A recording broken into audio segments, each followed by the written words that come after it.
I mean, like, one of the first things is just like, I mean, because I didn't even really know about Doubt It till 10 for 10. That was my introduction to Doubt It. Cool. You know, I mean, I knew John was in Antioch. Right. But yeah, I mean, given COVID and everything, it was like, I didn't have that. And I think that's what 10 for 10 was for me personally, was to just go there and absorb the energy and see all these new bands, to see what Detroit was what the next generation was gonna be. Yeah, that was like the most insane showcase you could. 10 for 10 was definitely that for the scene. You know, and to go to it, and it's all local bands. Right. Exactly. There was no headliner. No. You know what I mean? They were pushing people away from the door. It was like it was definitely a proud moment for everybody involved, and just like showed that like just the fucking what is happening? Like Yeah. no one thought that was, you know, it was like, hey, 10 bands, $10, you know, a bunch of locals. Didn't think it was gonna be packed out like that. Yeah, I know. I believe it. But yeah, Because I got back in August of 2019, and then like COVID hit. So I didn't even have a chance, because I had moved back to Texas in 2017, came back in 2019, and so I was just getting reacquainted with like Detroit and all the things that had changed since I was gone. right. And then COVID hit, and that really kind of, you know, of course, fucked things up. But you know, 10 for 10, to go to that show and, you know, to see a lot of familiar faces, but in different lineups. Right. Yeah. You know what I mean? Like last time I see, you know, Joshua was, Bitter Peace. I actually went on a road with them back in, like, I think 2016. I missed that band. They were so good. You know. But so to see a lot of the same faces, but in totally different lineups, and, you know, just everything that, you know, we all missed, you know, during COVID. Right. You know, and so that 10 for 10 show just really ignited, because I hadn't even booked a show, I think, since, I want to say, like 2015. Wow. Right. You know what I mean? Yeah. And that's the thing, like Hardcore Cares was actually me and my friend Eric that lives in Baltimore, and at that time, how that started was, we both ran rescues, and we both specialized in bully breeds, and then we both found out that, you know, we both had similar upbringings and all that stuff, and, you know, and that's why I was going out to Baltimore like 3-4 times a year, you know, and so that's how we started Hardcore Cares. Initially, when it first started, a lot of it was about animal. You know? Okay. Like let's say I booked a show with John. You know what I mean? So we would pick a charity, or John would pick a charity, and at that time it was primarily animal based. So he would pick a shelter or a rescue or something like that, and then all the money from the show would go to that. Because at that time, Hardcore Cares was umbrellaed under my 501c3 for Detroit Bully Corps. You know, where now it's not. And I think I want to actually put Hardcore Cares under an LLC now. Okay. Yeah. And then I want to have more of that resource, you know, going, you know, into the bands or into the scene collectively. That's awesome. And then maybe we'll pick a charity, and a portion of the proceeds will go. Right. You know, Make a legitimate. Yeah. You know, where it's Nonprofit exactly type of business. Yeah. Well, I'm not doing nonprofit Okay. again. Okay. Because that is the most stressful thing in the world. Because nonprofits, it's like, you know, say John donates, you know, 10 bags of dog food. I have to find the market value and log that in. Right. I mean, everything. There's nothing free. Yeah, you can't. Okay. Miss Because a single thing you're getting tax breaks. You're getting all these Right. things that normal businesses don't. So. Right. Yeah, the keeping the books on something like that It's tough. I hear you. Okay, yeah, definitely something.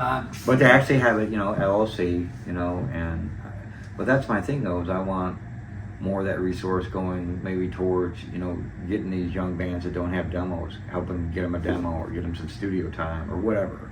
Yeah. You know, things like that. So. Yeah. All about that. But I mean, so that's what I want to do, is like, because I don't even know a lot about John's history. You know what I mean? I met John when he was in Antioch. That's how I knew John. Yep. You know, I you. met I you at met, 10 for 10, right? Yeah, that's it. That's like right. formally, yeah, like. Yeah. You know, so let's start with John. Just all right. You know, like how did I come from? How did you, no, why? How did you get to Detroit? So I grew up in all over the place. I guess I got to start there. I was born in Germany. My dad was in the Air Force. He was a minister in the Air Force. Then we moved to California from there. Lived there until I was like 4. Then moved to Lansing, Michigan. He was out of the Air Force by that time. Became a pastor. Okay. And so he was a pastor at a church in Lansing. He started pastoring another church in Macomb. Moved to Macomb. Lived grew up Macomb from like 3rd grade to after my freshman year of high school. My parents got divorced and my mom got remarried and moved to Louisiana. Okay. And after my freshman year of high school, me and my dad got into it and he shipped me down there pretty much. And so I lived down south, in the deep south. It was like culture shock, you know. But I lived down there and for about 5-ish years. Like I said, my dad was a pastor, so how was him that? too. I mean, it was fine, I guess. But you know, in that Bible Belt pastor's kid upbringing, I was very sheltered. You know, could only listen to Christian music and all of that. So it was all Christian metal, and you could have listened to No Innocent Victim. I did. I have a No Innocent Victim hoodie at home. But yeah, so it was. I was just. And being in Louisiana, like middle of nowhere, lived in Opelousas, Louisiana.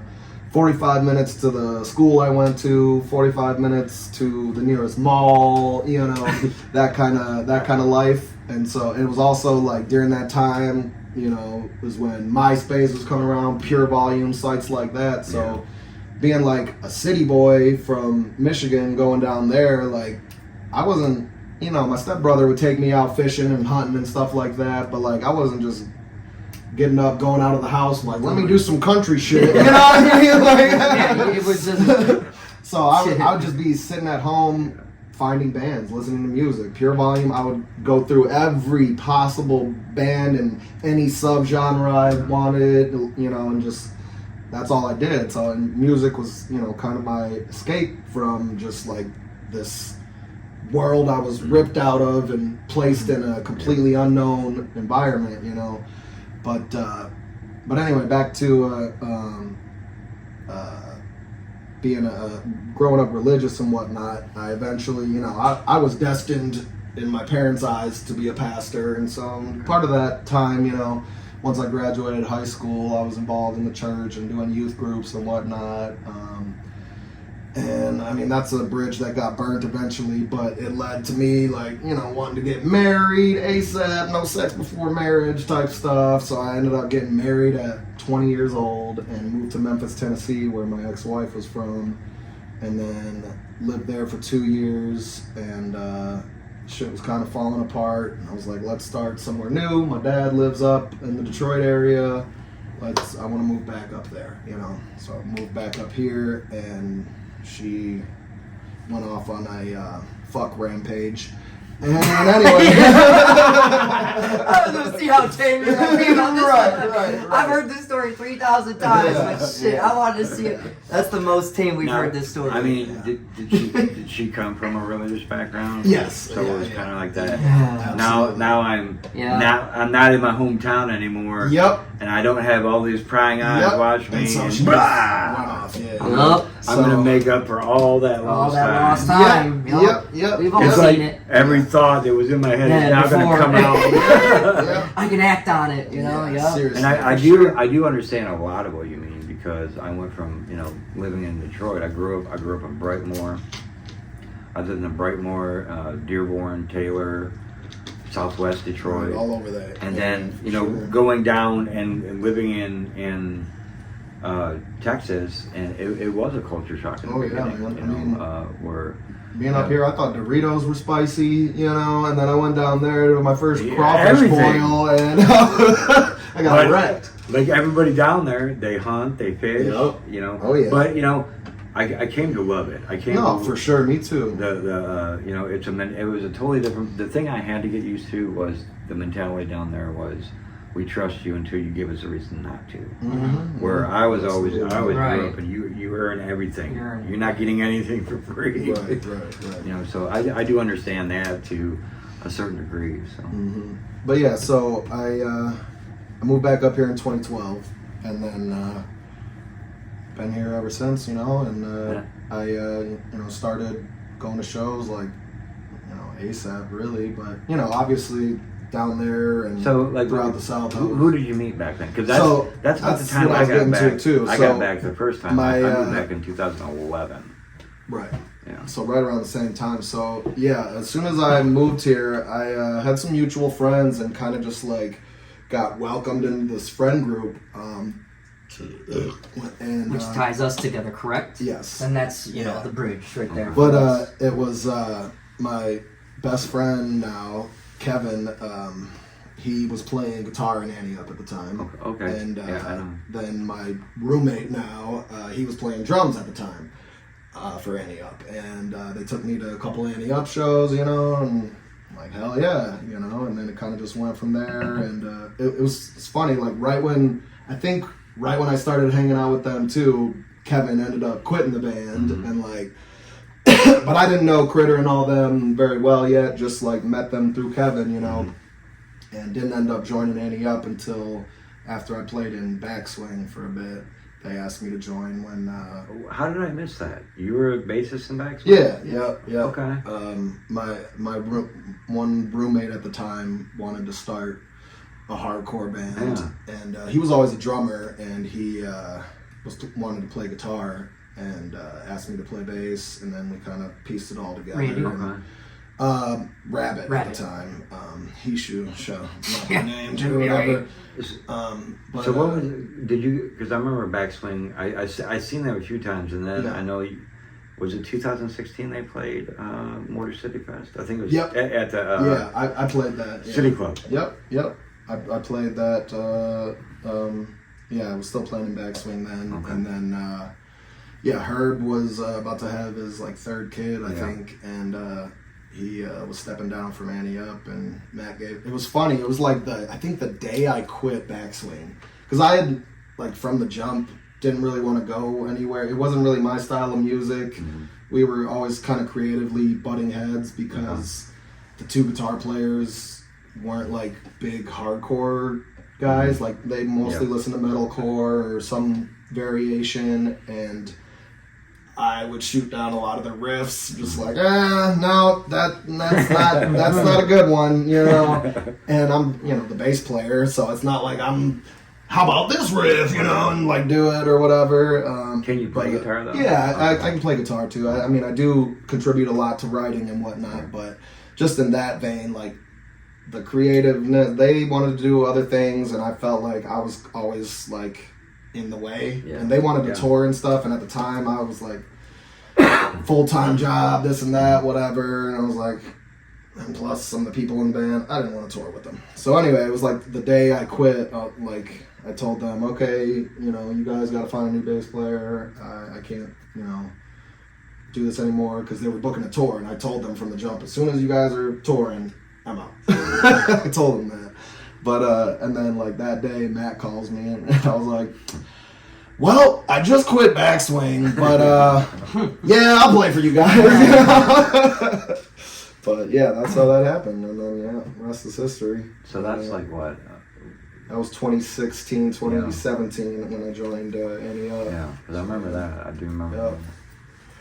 But yeah, I don't know what else is my history, but yeah, I mean, I've been playing music. My first band was my freshman year in Michigan before I moved down, but it was just a basement jam sesh kind of thing. They would cover Green Day songs and stuff, but you know, that was my first experimentation trying to write music, you know.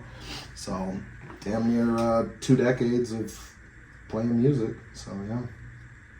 But from Michigan to Louisiana to Tennessee and back. So what other kind of, because I've noticed that a lot, and even me, like when I used to play guitar, a lot of the music that comes in is not the music that comes out. So like what are some of the types of music that you like?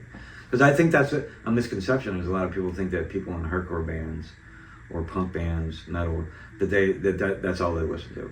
Right. You know what I mean? Where if you looked at my playlist or my favorites, you'd think I was bipolar. Because it would be like Slayer, you know, and then some hardcore, and then some Billie Holiday, and then some Johnny Hooker. No, I definitely listen to like a whole lot of everything, but also a lot of hardcore.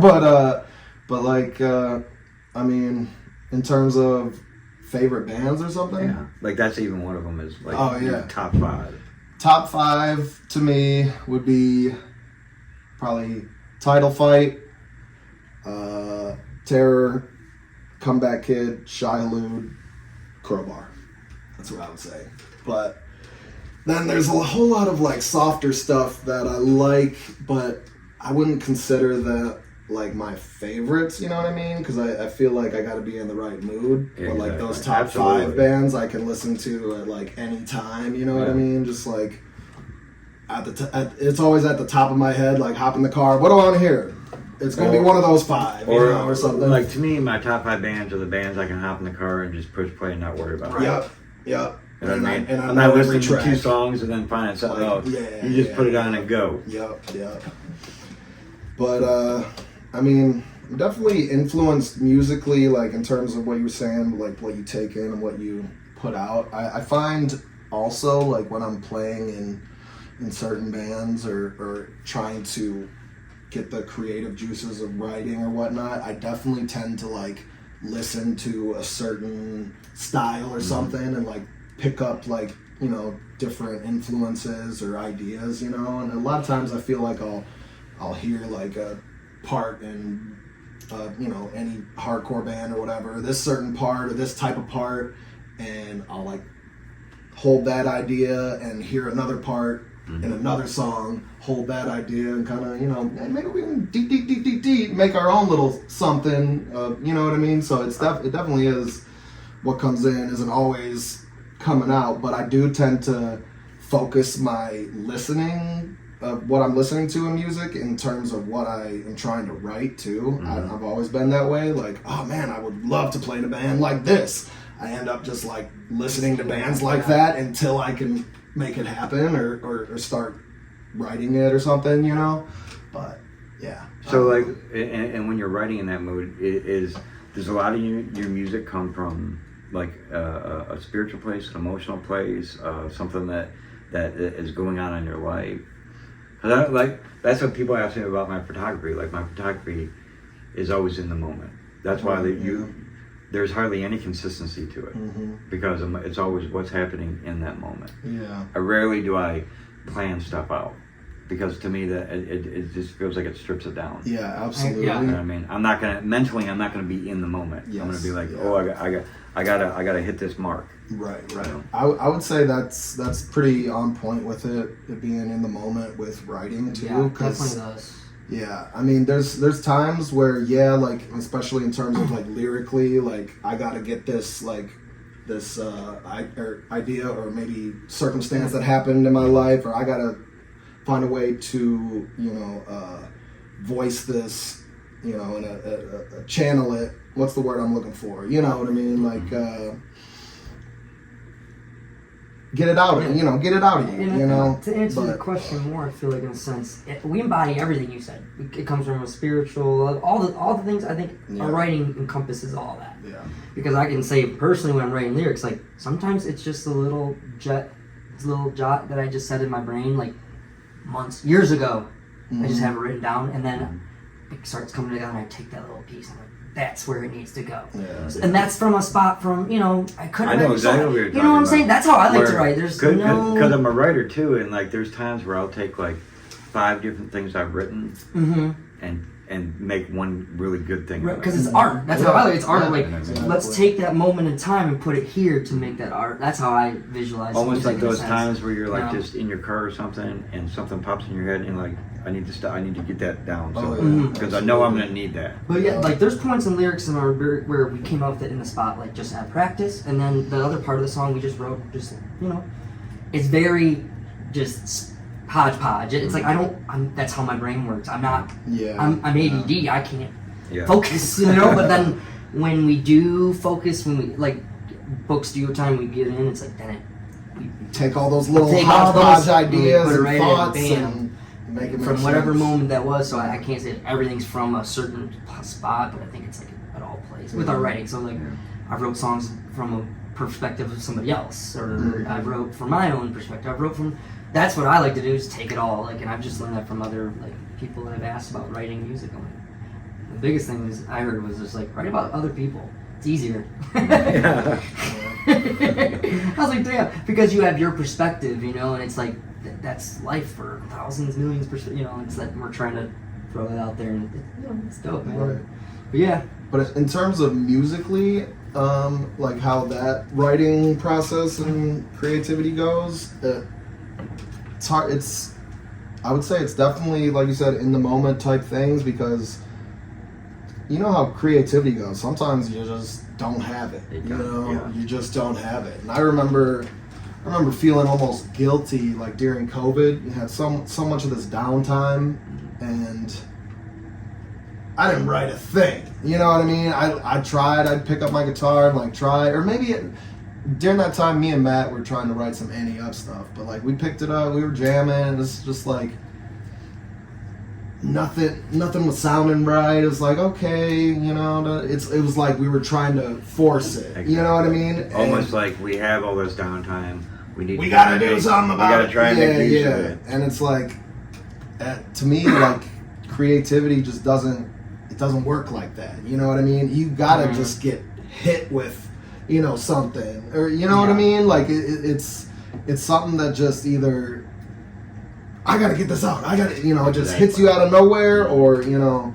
But a lot of times with our writing, like, so Chris has like his own little home studio thing. Okay. So he'll just like be chilling, and he's a always machine. pumping out stuff. He's a machine, bro. And it'll be like, hey guys, I got 5 new songs that I wrote, you know, and we're like, He's just okay. got, like, I got a nice 3 album. Yeah. At least 3 parts to a song and send it over and be like, well, this is what I got so far. It's already like, I shit, swear, you know, we we don't got- write over 3 minutes long, so we're like, Right. shit, all right, like, Right. well, this is a song, I guess. I think we like got- something we can, you know, I think we got like 15 bro, tracks we just literally chilling, just have like you know. 15 solid ideas But- and just like, But it's not. It's. I wouldn't even say that that's how we write though, because man, like, okay, full credit to Chris. He's, you know, riffing those things out all the time. But Right. like, it's something different when we all come together and like he'll, you know, he's like shows us the track or whatever. We all start learning it, and then we all add our own little elements, or like, hey, what about this part? This, you know, needs to descend down instead of that, or let's not repeat this, da da da da. And we kind of all just like add our own grooves to Yeah, it, and and it has come together really well every time. and so we'll use far, Chris's so. skeletons from the Yeah. demos, and sometimes we've just gone off just jamming. Yeah, I think yeah, Misplaced was a jam song where we just were like, complete improv, we literally yeah. said, well, we got these songs, we need like a 2 Short, minute, fast short, one, fast yeah. song. Let's write it. And Yeah. we just wrote it at a practice real quick because Uh-huh. we had the goal. Yep. And we can do that too. Dude, I walk down into practices and I'll hear a new riff and they're just jamming off and new shit. Yeah, didn't that And happen last We week? had last practice, he wasn't even there. We Yeah. already got it, you know, so it's like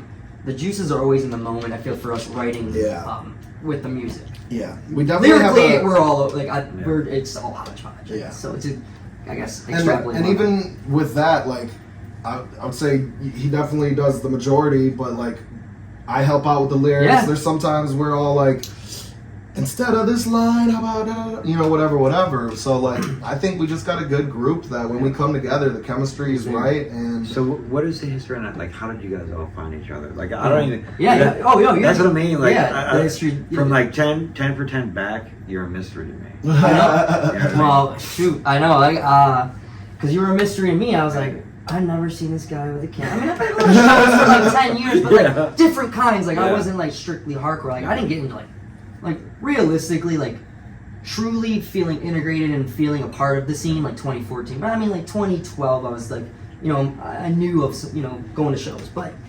yeah, I was also a pastor's kid growing up. And I grew up during that like Christ-core movement, like, Okay. and there's this church that would throw shows called Grace Christian Church, and my best friend, he runs our merch, Christian.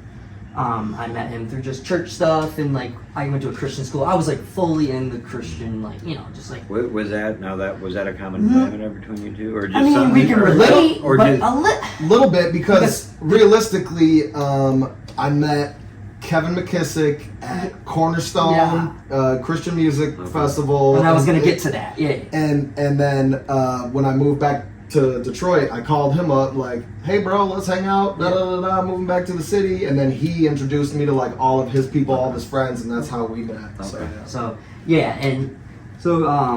I was my buddy Christian, and like was like, "Yo, come to this Battle of Bands," and it was I See Stars was playing, that type of shit, like the synth attack, just all that shit, like, you know what. And I don't, like, it's what got me, no shame. Like, it's kind of like, get your ears perked up a little bit. And so, meanwhile, I'm perking up to that MySpace type of shit. I like pop punk music and rap, and, like, just your simple, just like a normie-ass kid, just played sports and, like, pop punk and rap. Lil Wayne's the GOAT, bro. Like, straight up. I went to Grace Church, and they had the Battle of Bands, and I also started playing drums for my church, and that was my musical band. Okay, so you played drums. Okay. And so I played in my church band when I was like 10. So I've been playing drums 10, just like flowing. I was always like a flow drummer. I never, could read music. I was just like, let me just jam around and get some chops. That's the way I learned to play guitar. I took like one lesson. Yeah, so I always knew I wanted to be in a band and do things, and I was in high school then. And Kevin McKissick, his friend, he was like our bridge pretty much. He was in a band called Wild at Heart. And he went to my high school, and he was way older than me. Like I was in like 8th grade, he was in 10th grade. And so their band was in our high school, and I knew about Wild at Heart, and I'd check them out, and I was like, oh, it's cool. Like it's hard, it's breakdowns. I still was like into it, but like I go see them and stuff, and just kind of like gradually just going to shows and just like getting my own knowledge and experiencing these bands firsthand. Like I saw Bane for the first time with John, and it was like, oh yeah, this is, then they kind of like all clicked, and then I was getting all those bands, Title Fight, like all like the pop punk adjacent, like Cruel Hands is not like that was the band Cruel that, like, Hand show. Like when I heard Cruel Hand, I was like, oh, this, because I loved Metallica as a kid, so I was like, this is Metallica, but in a realm of hardcore, like, this is it.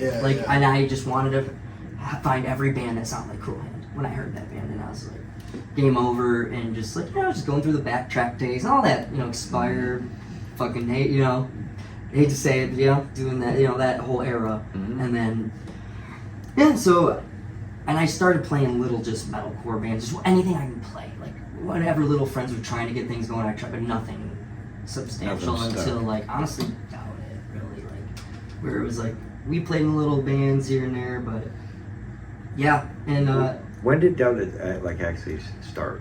Like when did it become like a serious thing? So it was definitely Chris like wrote that whole EP. When was the idea started? It was 20. It was 2019. COVID. It was 2019. I want to say. So right when I got back. Okay. That's when we wanted to start it.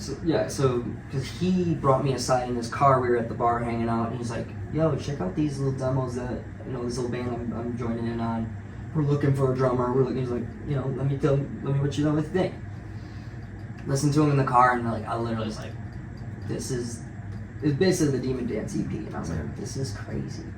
I was like, John, this is the best band you've ever been in. I go, there's no lyrics on this. There's like machine drums. I was like, this is your best band. Because I loved it. It was just like groovy. It hit all the things that I liked. Thank you. That's my, like when I first heard you guys, because I hadn't.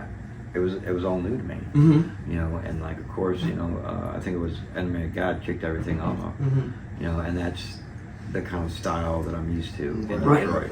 It was like when I moved back in 2011 is when Poison Tongues first started, and so I started, talking with Lenny and Jim and all of them, and their first album was straight Detroit hardcore. It was kind of almost like, they had left off, and that was their first album. They started where they kind of left off, and so But then I heard you guys, and I was just like, at first I was like, okay, so there's melodic guitar, and they're like, I'm listening to his bass and like the drum lines, and I'm just like, these guys have found a way to make fucking rhythm and blues and hardcore work. Hell yeah. I agree. I don't know how Credit- they do it, 'cause I don't play any of the Credit instruments. to I'm Chris on But In every- and that's what I his, tell people. I said, those lead riffs, man. you know, as I tell people that is that you know the thing about it is it's almost like those songs and that music like hit people in the heart. It's in the soul. It's not like just the anger and the angst and the adrenaline that a breakdown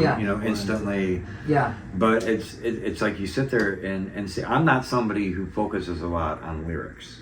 Okay. It's weird Yeah. because I'm a writer, Mm-hmm. but usually when it comes to music, there's some portion of the music that grabs me. Like I'll be in my car sometimes and I'll listen to like the same portion of the song like 8 times. yeah. Just because it grabs right. me. Yeah. But then it's like I listen to you guys and it's like my ear and my brain actually take the time to hear what is happening, to hear the lyrics, to hear what's being said. And that came to fruition on the stage at Tie Down, because usually I'm very mechanical and professional when I'm on stage. Like, I don't even know if anybody's ever seen me put my camera down to join in. Right. I don't think I've ever seen that. I was Just like, for us. Just for That was us. it. I just like, It that song came on and I'm smile, just it like, makes me smile every time. even Chris was like, what? I love that. Yeah, I saw you pop I in. don't, I was like, I don't know. It just Tied happened. down. That's the whole thing. It Hell just yeah. happened. Oh yeah. It just I love happened. that. So that was, to me was just, I don't know. You guys stuck with me. That's what kind of Thanks. stuck with me Oh, yeah. from like 10 for 10, and seeing a lot of those bands. Bitter Truth was another one. I just, Oh, yeah. I really, Those are the boys. I really Those are like the them. boys. Them a lot, and that's what I mean is that's what prompted me to get back into booking shows, being a part of, getting involved, and start to cultivate this next generation, because it's like how old are you? I'm 30. And you're what? 33. 33. So you guys are kind of in that next. It's like there's you guys, there's me, and then there's these young cats. They're like 20, this 19, new- 20. For real, yeah. Don't even barely Yep. have a demo, Yep. but cultivate them. Yep. Oh, Absolutely. we're trying. Yeah. I mean, and hey, so- like, it's just, I'm glad they're showing up, doing the thing. Like, it's weird. Like, I always think I'm so young, and then I'm like going to shows, and it puts me in a reality check of like, For real. the body feels 22, Yeah. but I can't, man, oh my gosh. They're like, yeah, it's like, And just being able to hear what they're saying. Yeah. You know what I mean? Yeah. And let them know that, look, yeah, I'm an old head, but I understand what you're saying, and I understand what you're going through. Yeah, absolutely. Because sometimes I'll just tell them, I've been 20 and I've been 50, so I do understand what you're going through. I'm not some out of touch, right. Right. old Absolutely. head Right. who's like, you guys should have to do it like we did it. No, I absolutely. wouldn't not. want anybody. No. I seriously wouldn't want these kids nowadays have to go through that, because sometimes it was like getting jumped in a fight just to go to a show. I know, dude. And I think the old guard is like coming back, and it's full circle, like all love, Yeah. from everyone I've talked to, like it's insane, like, because it definitely, when I started going to shows, like it was still like a divide. I feel like now it's huge. a little, Like 2000, I felt that so big in like 2017, just before I moved back to Texas after I sold my property. And it was just like right when the old sanctuary, like it was that last show, like the terror show. yeah, The goodbye celebration, and then it's like I wasn't even here for like the opening and the transition into the new sanctuary. But when I came back in 2019, I started going there. yeah. But yeah, and it was very evident, and it was like this. There was no like, it was like that. Yeah. It was like that. Yeah. You know what I mean? And so it always kind of bummed me out.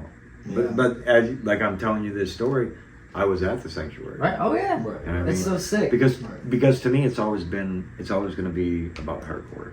Yeah. My personal feelings towards people, or people's feelings towards me, they're not going to keep me away from the show. No, And yeah. I'm never going to Never use will. I'm never going to use my personal beliefs or my feelings about other people to do this. No. That's right. To be a wedge. And that's, Yeah. You know. I mean, that's how I feel about. But like, the band and everything, I yeah. definitely feel like, doubt it.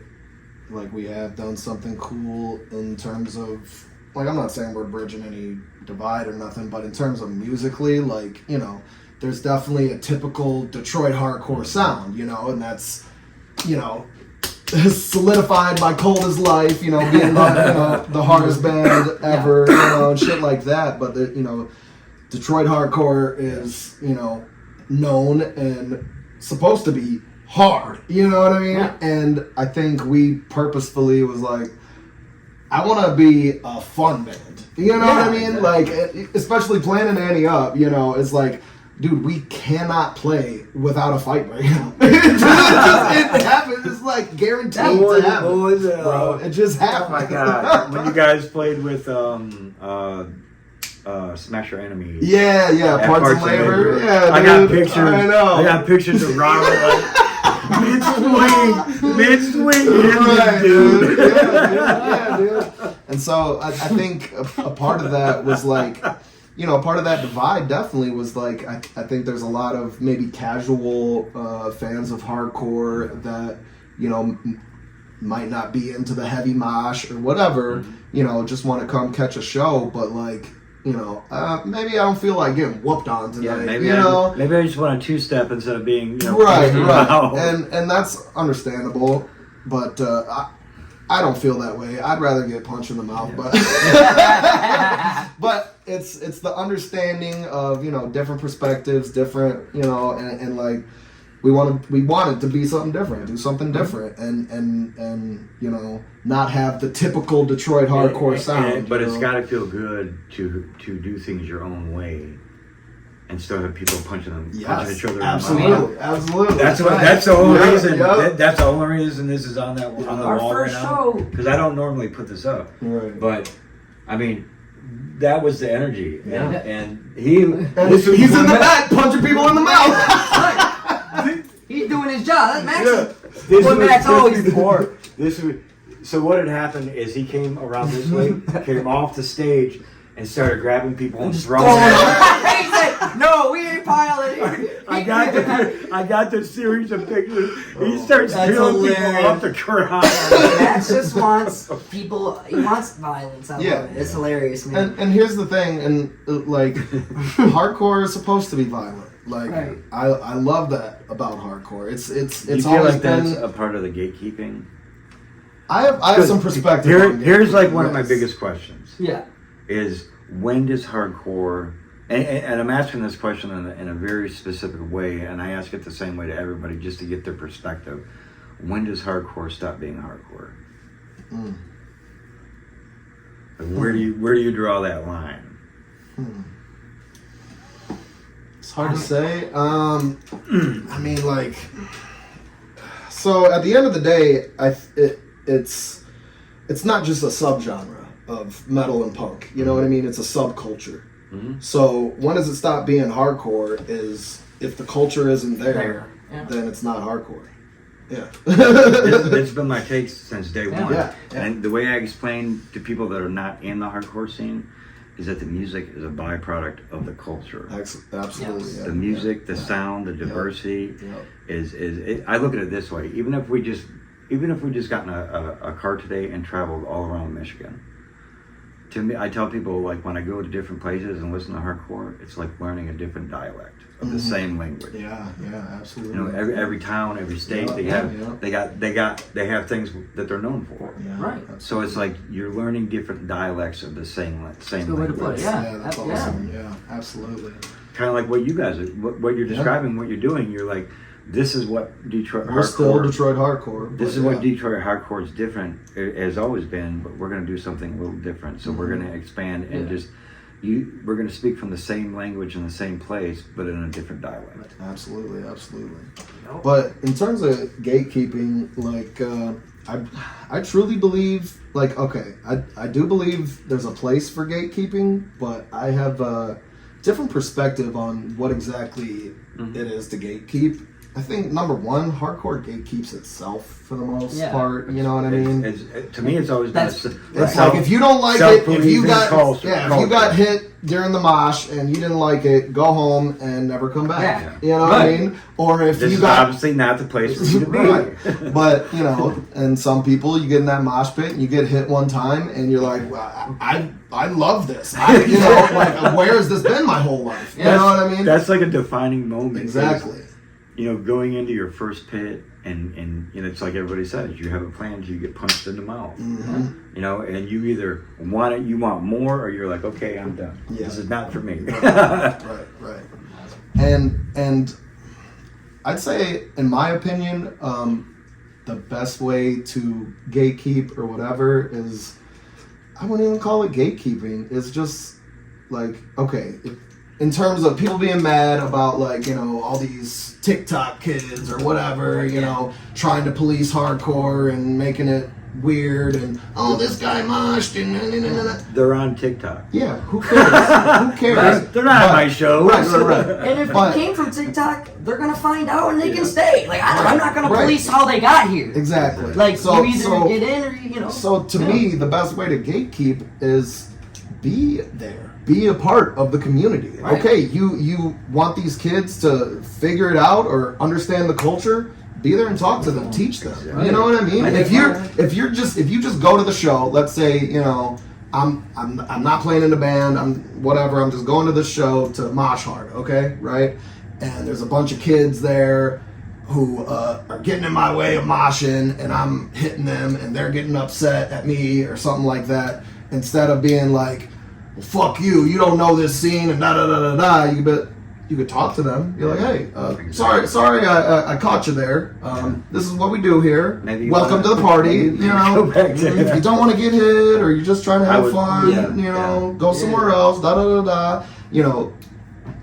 It sucks having to explain your culture to outsiders or whatever, and like we don't need them there. But like, if these kids are coming around and messing the scene up or whatever, you gotta educate.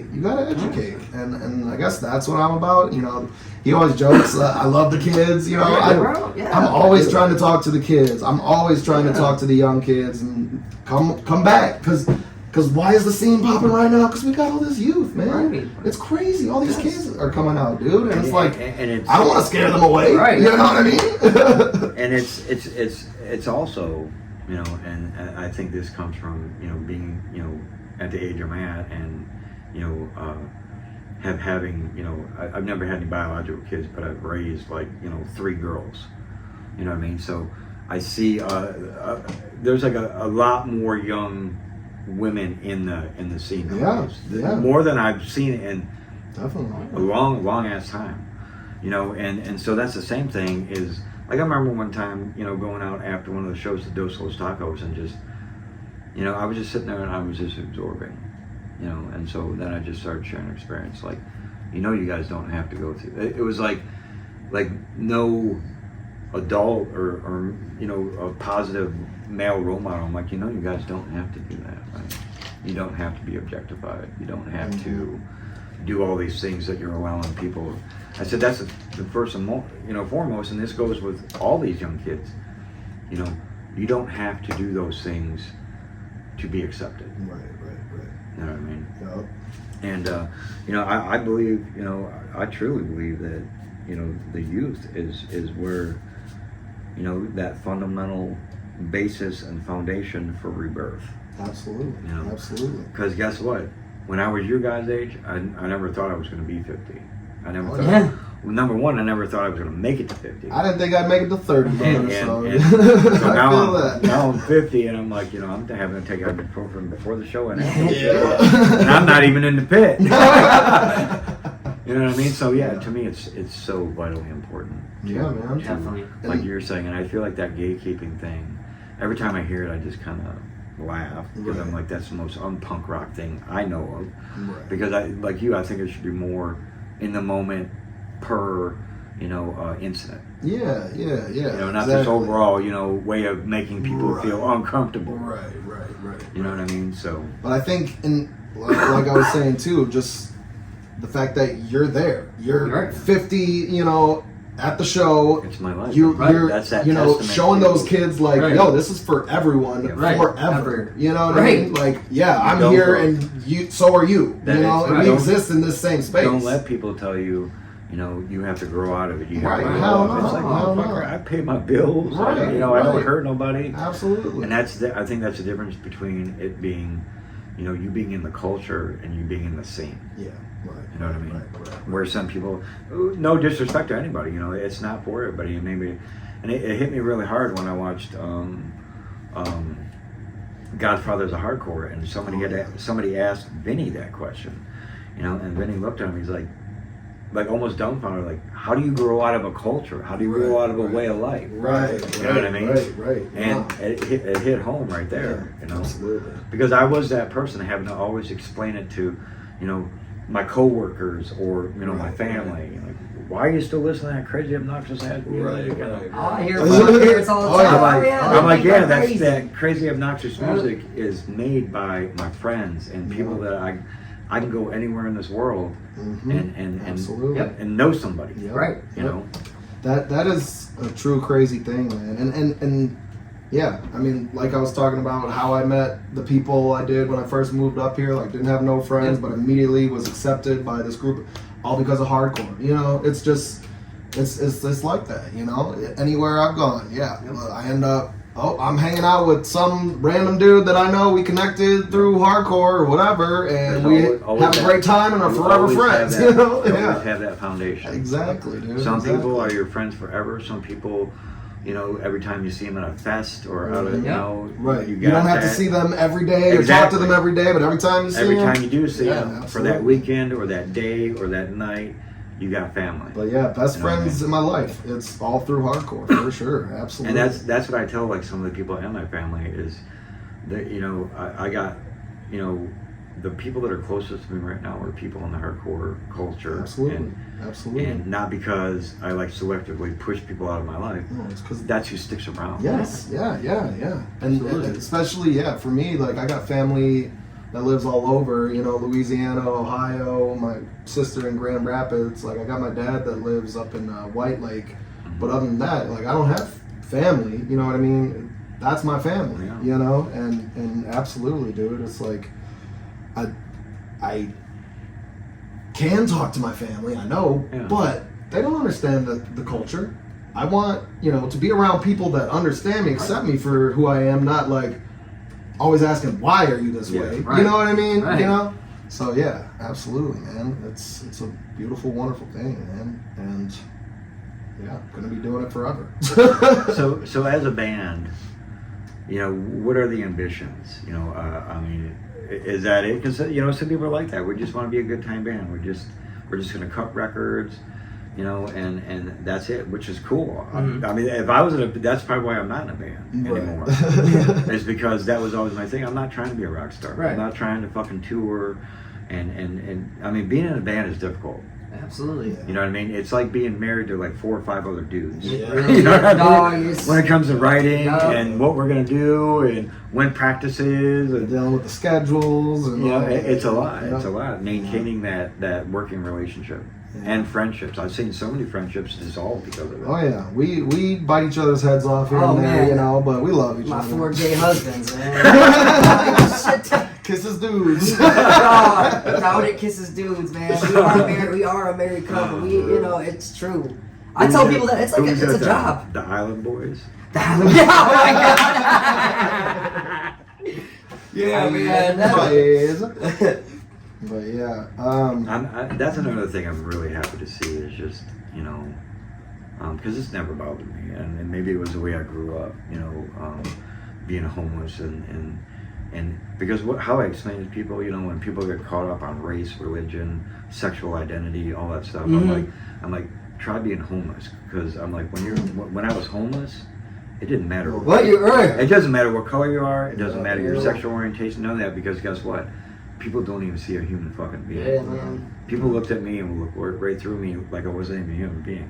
Do you think they're worried about what color I was, what my sexual identity was? None of it. So it's like, you know, I believe that we all start as humans, and then we cultivate into our complexities, whatever those may be. Yeah, for sure. You know what I mean? Absolutely. And then, like you guys, both, past their sons, evolved into who you are today. Exactly. You know what I And mean? we were definitely taught, Yeah. some things that I definitely don't agree with, and whatever. Yeah, but yeah, we. And that's the thing, especially some of the, things I tell myself, things I tell people my age, and things I kind of share with the young dudes is, we don't have to agree. We don't have to sit down and have dinner with each other. And I don't have to understand everything about you and why you do it. You don't have to understand everything I do and the way I do it. But we do have this thing called hardcore. And that's collectively we can come together and we can all contribute to it. Yeah, That's right. And I think that's what happens a lot of times is people are just, especially the old guys looking at the younger guys, oh, I'm like, look, dude, you are now saying the same exact thing that they said to us when we were their age. Right. Definitely. Because back in my day, it was like, it went from, like, right when I seriously got into punk and hardcore, everybody was pogoing, then you had your circle pits, and then we were like, we just wanted something a little bit more, and we started punching each other.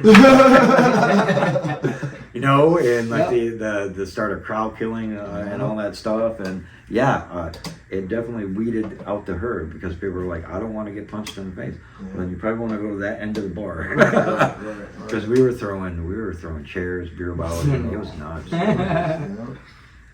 So.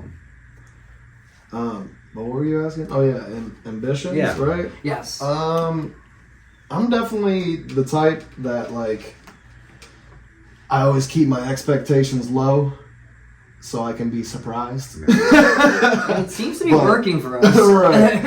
So it definitely started as it keeps the pressure down. Yeah, it definitely started as, let's just rock and roll, let's jam, and see where it goes, and it's going well. The reality is, I think that kind of mentality just fits the whole punk rock, hardcore culture. Right. Of not putting too much fucking pressure on yourself. Exactly. Not trying to outdo the next band, and not trying to, force it. Yeah. Right. Yeah. I mean, our ambitions, we know, we can shoot for we're shooting for the stars. If anything, we know our talent can take us anywhere. And we're gonna stick with it and just keep doing what we're doing. We see Turnstile playing arenas, so that's no, I'm just playing. Who played Coachella? One of them was on Coachella. Oh yeah, Loose did. Yeah, but there's a spotlight on hardcore right now. Yeah, so those are questions. To be said. That's why I asked those questions because that's what when I ask people that question. When does hardcore stop being hardcore? Right. Yeah. Is it still hardcore when it's always hardcore when it's on Coachella? I will say. I will say. Seeing Turnstile. I was at the LCA show, and the culture was lost. Yeah. It was not there. But that's not a hardcore show, so you're not going to see the culture there. Right. But you can't strip them from being a hardcore band, right? Or where they came from, right? So that's why they're valid. And when I'm sitting in this seat, I'm asking questions just to get that. No, for sure. But definitely in that environment, I would say the culture was not there. Oh yeah, it's just. Big shows like that. That was my first time ever going to a concert at LCA, in a big arena. I've only been to hockey games and shit there, but it was weird to see, man. Just because there's they're on the stage and then they got literally 20 feet and then a barricade and then the crowd. You know what I mean? So and everyone's just standing there there's no dancing, there's no so the culture is lost right there, but. Like you said, it's a different environment. It proves that hardcore isn't made for stadiums. Yeah, for sure. First and foremost, because you go see I've seen them at festivals where you can actually pit because it's an open field, how a hardcore show would kind of be. It's still a festival. There's a barricade, but at least gives you some sort of energy. And there's thousands, whatever it's people. Just like last night, I seen that same show. Back in March at the machine shop. With barriers as opposed to last night. Yeah. Totally different atmosphere, totally different feel. 2018, I shot a Live Nation show, and it was Suicidal Tendencies. Madball, and I forget it was like a opener, but Madball kind of did that because then you got the pit area where I was taking pictures. Then you got the crowd, and Madball Freddie comes out and he's like, I see a lot of these faces and they're unfamiliar, and so I don't know if you're ready for us, but we're Madball from New York. Boom. You know what I mean? So I get it. Yeah. You know what I mean? So it wasn't like on that grand of a scale, but still, here it is, this New York hardcore band that we all know and love and have seen in like some of the grittiest of places. Right. Playing, Houston Hard Rock Cafe. Yeah. You know what I mean? With Suicidal. So Yeah. that barrier to me, I'm like, there's no barriers in hardcore. No. I mean, I'm always. And maybe that's just my old head. That's no, always. there should never be. I mean, if you can always avoid it, you're definitely. But those big But venues, that doesn't mean that Madball's not a hardcore band. No, exactly. Like they, or that Turnstile isn't either. It's just hard seeing a show, given the culture and the way you're not doing that. Yeah. And You're not doing that. Bands like at that level, even Turnstile will come back around. They'll probably do no barrier shows, and they'll think they all and stuff like Madball. Like there was no barricades at the Majestic show they did, right? No. Yeah. And Majestic will have barricades. Yeah, and they will. So, but they obviously did that tour and requested no barricade or something because if you don't have stage dives for Turnstile or pylons or what, it's like. It's weird. It's just weird to me. Yeah, I mean, super weird. people have come up and asked me from other subcultures like deathcore and other stuff, and they're like, "So how do you feel about hardcore being popular?" I'm like, popular. I mean, it's. I guess it is. Right. And to come back around to the ambitions, I guess that's where we're at. It's we'll see where it takes us because right now is a weird time, man. I mean, Turnstile playing the arenas being on, that's the first time hardcore has ever gotten that much limelight. You know what I mean? And so, who knows what could come of it? Because seeing that is bringing so many more young people to come out, and that's even more of an audience to play to. And how would you guys consume feel the music if and you all started that, hearing hardcore on mainstream radio? I mean. I don't know if that'll ever. Well, Turnstile does play on the radio. Does, and Knock Loose does, and But I don't listen to the radio, so I wouldn't know. I don't. I know all about it. My phone. Right. I'm not gonna knock it. I think it's great that all this positive light is being shed on hardcore, and I seriously think the music industry is starting to switch. We're starting to see those 16-year-old, these kids, 16 through 19, 20. Their parents were listening to Pantera and harder shit than our parents were. My parents were. Yeah, so they were already kind of born with it, where we had to discover it. Right. So I think this is the new, and now these music industry people are knowing that these kids want progression. They want, so they're gonna start looking. Yes. Yeah. Right here, hardcore. Yeah. And it turns out I had the plugs, and they were putting in the work, and they got to know the right people to get into the spots, to get the spotlight on us, and start putting money into our pockets. Yeah. And, I think it's great what that they have done, and it's just cool that people are even putting us in that vein of kind of music that we can cross over genres and still be hardcore, and because we are hardcore. Right. That's our culture. Right. We'll never stop. Yeah. Like you said. So our music, just you feel it. Like you said, you feel in your soul, man. You know these guys. I mean, there's some bands. If you're a part of the culture too, you know when another band's 100% part of the culture too. There's a lot of bands that I really, really, really like, but it's they stop right here. Mm-hmm. And then there's bands that hit you and you feel it. Yeah. There's bands that will make me put my camera down. Right. Hell yeah. You know what I mean? But in terms of how I feel about hardcore getting, popular, becoming popular music, I just roundabout back to the gatekeeping too. It's just that's awesome. More people should, I love this. I love the culture. If more people want to listen to it and there's more ears on it, hell yeah. That means they come to the shows. They might have some learning to do, right. But hey, the learning curve. they'll figure it out. Either it'll blow up even more, or it'll maybe get a rise, and maybe once they start, people go to shows. Oh, maybe that's not my thing, and it'll fizzle out. Who knows how this goes? You know what I mean? Who knows? Because fucking not even 10 years ago, it was hard pressed to get 50 people to a local, absolutely. shit. Even touring bands coming through. I was even surprised, with my shows. I mean, and the reality is the shows that I booked that did the best was the show at the Sanctuary, and I had like one out of state band. The rest were locals, and that's the one that's done the best. Right.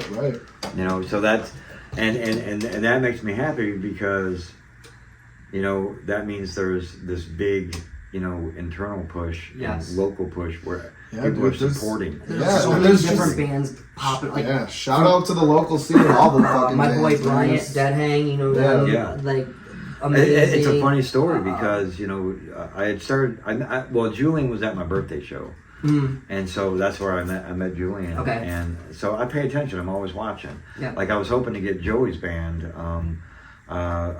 Joey Shaw, what's the name of his band? I'm forgetting right now. Oh, he hasn't. Well, he's always saying he's gonna get stuff. Yeah, well, I wanted to get them. I forget the name. He has a name and everything. He sent me some demos. I wanted to get them on a show, and they, and then he kind of reached out and said, "I don't think we're going to be ready." Yeah. So kind of the same thing with Dead Hang, where they started doing stuff. I did their promo pics, and I put them on 2 of my shows without even ever hearing their music. Right. They had nothing at that time. Absolutely. And so he said he's, when the demo finally came out, they were like, thank you so much for taking, a gamble. Mm-hmm. I'm like, it's never a gamble in this culture, because that's the thing. I'm not some record exec. You guys don't have to come out of the gate sounding like any certain thing. Right. I seen your hustle. I seen your hustle. I seen your grind. Yep. I seen you guys doing and completing the goals you said you were going to complete. And you see those kids, those dudes at the shows. Oh, they're a part of the culture. That's the biggest thing. Yeah, I don't have to hear the music. Man, you with us. That fucking irritates me when like people want all these allowances and want all this front page news, and it's like, but I don't remember the last time I seen you at a show. Right. Or I don't remember the last time I seen you at a local show unless some big band's coming through. Right. And nobody's got this. I'm 50 fucking years old, and I got a special needs wife. So don't tell me you're too busy to get to a fucking show. I feel the same way, bro. You know what I mean? I get there's life, but if you really care, it's like, hey, you put the effort, you're gonna show up. Which is fine if you just want to say, look, my life is busy. Right. My heart's not in it like it used to be. I can respect that. Right. Nah, my heart's full in it. Even now, like I fully, working at Sanctuary, like I love going to shows. Like that's what I want to do. I clock in at a show, damn near every day. It's like, gotta be cool. I love that. Even though you're working, it's got to be cool to be able to, just as you're working, absorbing the culture, absorbing the music. Absolutely, man. Absolutely. And that's why, you would think I would feel differently about gatekeeping, being, the door, block out the door, you know what I mean? But like, nah, come on in and I'll fucking show you what's up, you know what I mean? And John, I'm all for the chaos and the, I think the other night it was so funny. What show was that? There was that kid from Illinois who brings his own trash can to gigs. Lou. Yeah, Lou. Lou.